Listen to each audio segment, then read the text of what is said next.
United States ship Jason Dunham invaded a Venezuelan civilian fisherman boat, which was in exclusive economic zone waters north of Orchila Island in Venezuela. Fishermen were fishing tuna. United States military has become so laughable, so devalued, that they do not dare attacking well-trained and well-equipped Venezuelan military led by strategically competent Venezuelan Ministry of Defense and Venezuelan Ministry of Interior leadership. They randomly choose tuna fishermen and harass them during 8 hours. Fortunately, the Venezuelan Navy was close by and they were able to monitor the whole process, and at least at this time there were no killings. This United States regime change operation against Venezuela has been plagued by fake news, fake operations against international law, which of course goes in tandem with identical thought processes by Israel, which only wants to invade or provoke war against Turkey, Egypt, Qatar, Syria, Lebanon, Tunisia, Saudi Arabia, Yemen, Iran, etc. Israel and the United States are rogue states. The wars they invent have no basis on international law, and perhaps those are the two countries that deserve a regime change while the rest of the world resists.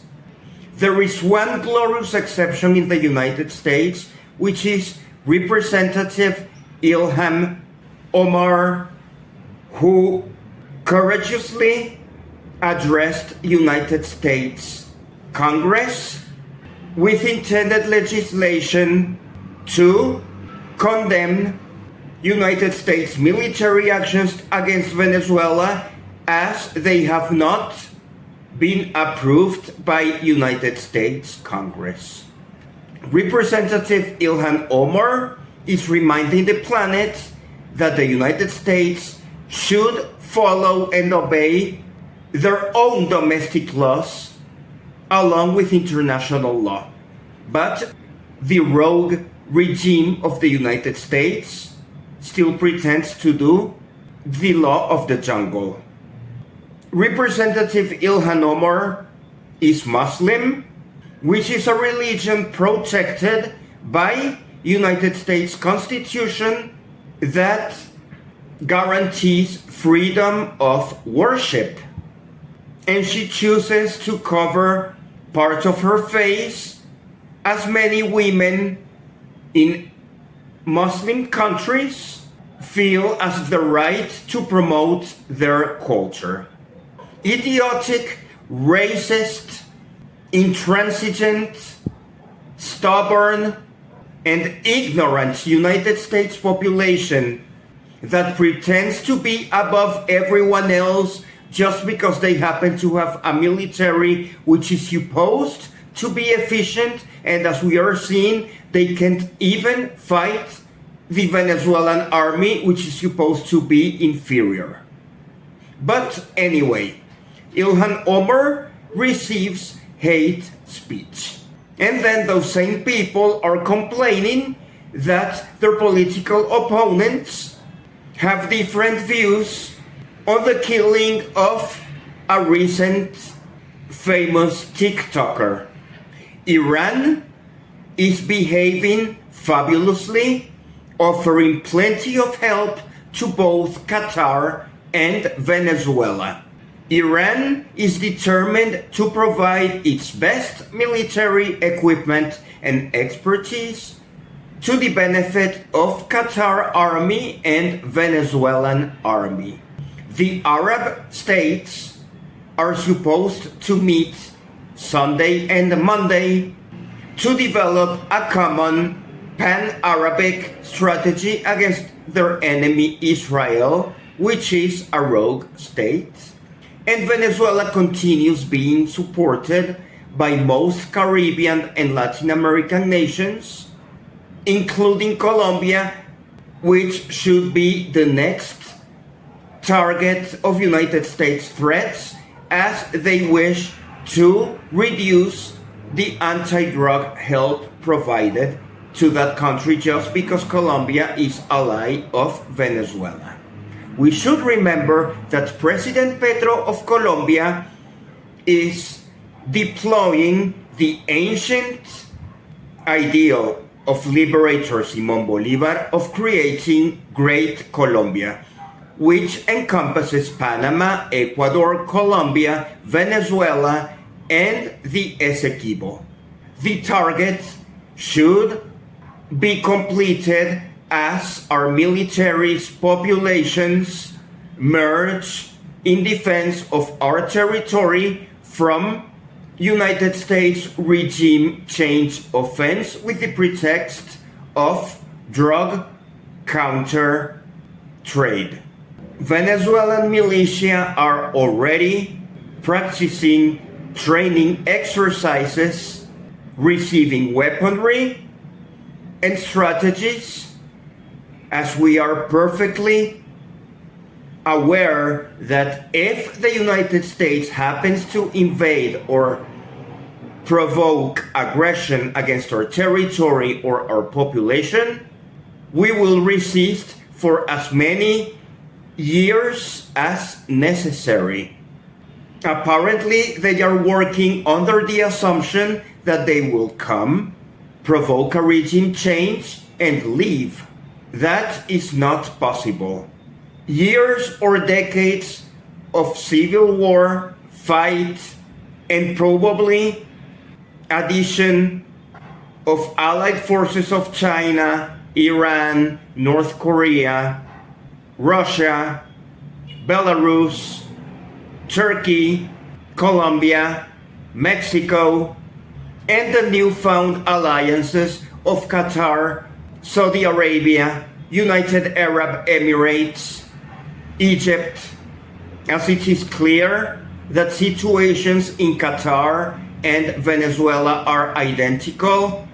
We are both peaceful countries with a tendency of producing petroleum for international trade, and we are just randomly attacked by the United States and Israel. European Union countries are so bankrupt because of the Ukraine war that they probably won't make any difference whatsoever. Regime change promoters are expecting to take possession of Venezuelan petroleum, Venezuelan uranium, Venezuelan gold, Venezuelan aluminum, Venezuelan bauxite, Venezuelan coltan or tantalum, Venezuelan natural gas, and poor Trinidad and Tobago and Guyana are increasingly breaking apart from their CARICOM allies to be aggressive against Venezuela. It is a well-known fact that the domestic situation of the United States is horrible. Donald Trump's economic policies are a disaster.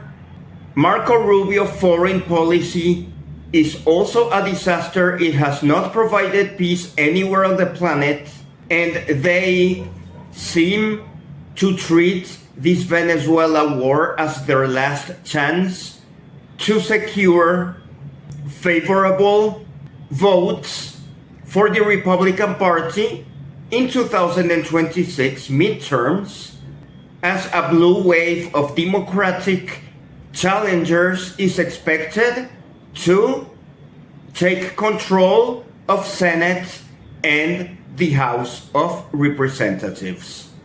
The city of Guaynabo in Puerto Rico, as we speak, is holding a concentration against United States military occupation of the island of Puerto Rico. Puerto Rican independence from now on will become a security interest of Venezuela and perhaps the rest of Latin America, as we can no longer tolerate United States military on Caribbean shores, because those are hostile forces that do not belong to the Caribbean basin or the South American continent. Puerto Rico governor is playing all her cards to the benefit of Marco Rubio, who, by the way, is not having a good time, as in Havana, Cuba. Friends of his relatives who know his family very well during decades have published a mythomanous Marco Rubio book that was just published a few days ago in Havana. The book is being translated to various languages and should be available in digital and paperback editions soon. The historian who wrote the mythomanous Marco Rubio book goes all the way to the initiation of counter-revolutionary Cubans in Florida who have engaged in drug trafficking, corruption, regime change attempts, and an endless pursuit of power, which is being crowned now by Marco Rubio's ostentation of military might against Puerto Rico and Venezuela. Egypt and Jordan used to be close mediators between Israel and the rest of the Arab world, as they share borders with Israel and they did not want to have a trouble with their neighbor, and they also benefited with some trade. However, the Sinai Desert in Egypt is being militarized by Egypt, and Jordan, ambassador to the United Nations at the Security Council, for the first time in recent history, has been talking harshly against Israel. And just the thought of Qatar and Iran developing an unexpected military relationship suggests that nobody feels comfortable with the United States as an ally, because the United States tends to be friendly to other nations, to abandon them. During the 20th century, Venezuela and the United States were close allies. And now in the 21st century, the United States wants to engage into war. And Qatar is realizing the same thing, because Qatar bought expensive military equipment from the United States during recent years, and the codes for deploying military aircraft and defense shield anti-missiles in Qatar, all of that failed because those were United States technologies biased toward a possible win by Israel. Not too long ago, I supported Venezuela leaving OPEC and concentrating in South American alliances only for oil, because all of our Arab allies in OPEC were many times aligned with the United States. As an example, you have Saudi Arabia, which has also been too dependent on the United States for security and for having a reliable customer for their oil exports. And it seemed that Arab countries were rejoicing Venezuela's economic deterioration as they could have a higher percentage quota in OPEC due to Venezuela's increased irrelevance in the oil market. A positive consequence of Israel's aggression against Qatar is that Arab countries are realizing now that the United States is unreliable. It helps Israel at the expense of any other alliances. And from now on, it will be easier for Venezuela to speak again to its peers of OPEC and Arab countries, which have been traditional allies, but our relations were somewhat strained as the Arab world has been bombarded by anti-Venezuelan propaganda that has been emitted by social media laboratories across the United States.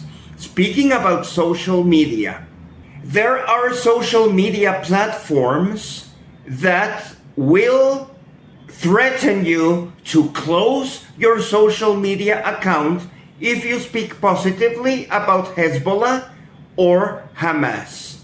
While Hezbollah and Hamas are allies of Venezuela, are allies of Turkey, are allies of the United Arab Emirates, are allies of Qatar, are allies of Egypt, Hezbollah and Hamas are part of the Arab world, but they have just been labeled as terrorist organizations by the United States because the United States likes to label everyone else as terrorists, and the United States likes to impose sanctions to virtually everyone.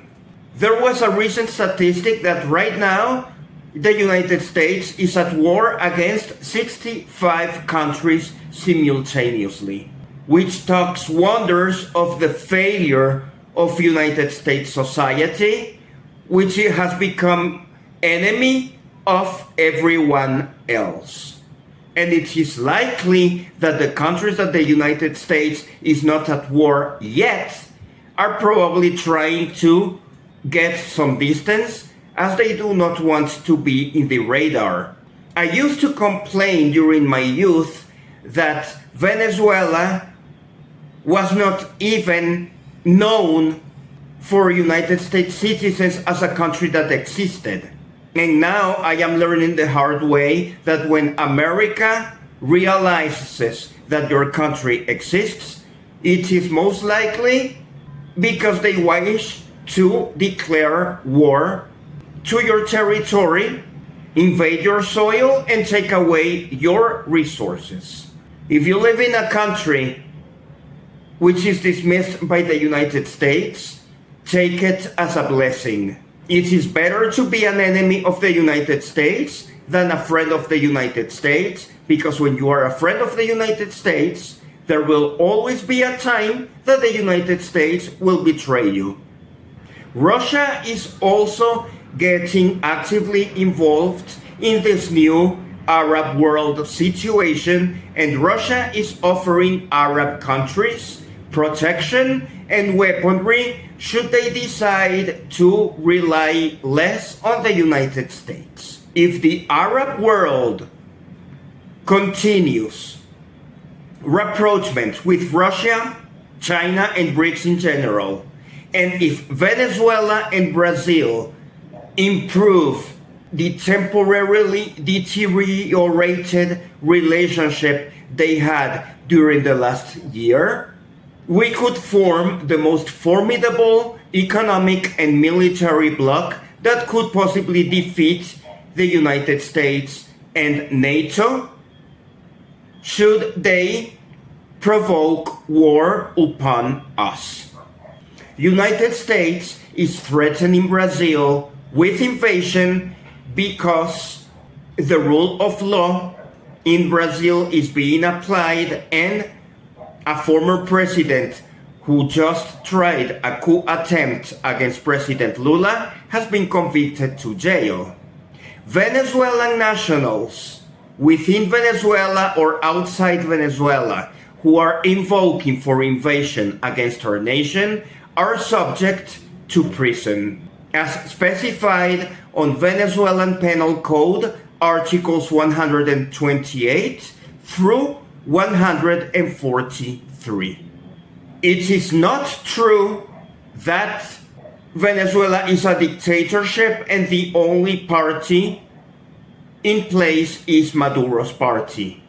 There are several opposition parties which have presented candidates to regional and city council elections, and a new National Assembly with a diversity of political parties is expected to be brought into office during January 2026.